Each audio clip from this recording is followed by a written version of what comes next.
عاشقان رسول 18 محرم الحرام، یہ ہمارے مفتی دعوت اسلامی مفتی فاروق صاحب رحمۃ اللہ تعالی علیہ کا جو ہے وہ دن ہے، یوم مثال ہے۔ الحمدللہ ان کے جو ہے وہ ان کے مزار شریف پر جو ہے وہ ابھی جا رہے ہیں۔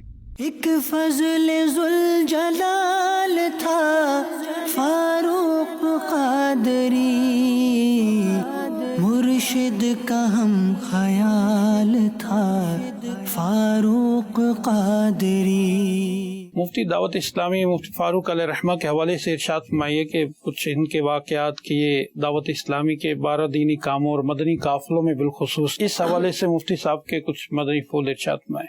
یہ حافظ قرآن تھے، روزانہ ایک منزل پڑھتے تھے، قرآن پاک میں ویسے 7 منزلیں، تو یوں جو ہفتے میں ایک قرآنی ختم فرماتے تھے ہمارے مفتی صاحب۔ اچھا، پھر جو ہے کہ عالم بھی زبردست تھے، مفتی بھی تھے، فتویٰ نویسی بھی کرتے تھے، تبھی تو ذرا مفتی کہلائے کہ ان کی پیدائش تو لاڑکانہ کی ہے۔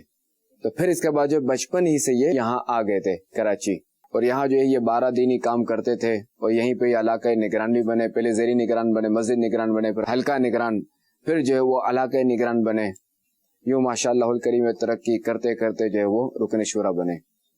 اور یہ امیر سنت کے ساتھ جو ہے ان کا سفر مدینہ بھی ہوا ہے، امیر سنت کے ساتھ حج بھی کیا ہے۔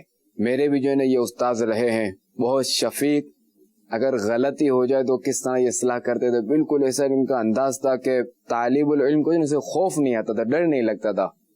جو یہ پڑھائی کے معاملے میں تھے سخت یہ، مگر یہ کہ بندہ جو خوف زدہ نہیں ہوتا تھا۔ ماشاءاللہ الکریم یہ جو ہے نا مدنی قافلوں میں سفر کے بھی بڑے پابند تھے، ہر ماہ 3 دن مدنی قافلوں میں سفر، ہفتہ وار سنتوں پر اجتماع کے پابند۔ اب اس وقت چونکہ وہ ہفتہ وار مدنی مذاکرہ اس طرح نہیں ہوتا تھا، البتہ جب بھی مدنی مذاکرہ ہوتا تو ان کی شرکت ہوتی تھی۔ اللہ انہیں غریق رحمت فرمائے، ان کے صدقے ہمیں بھی علم نافع و آخرت عطا فرمائے۔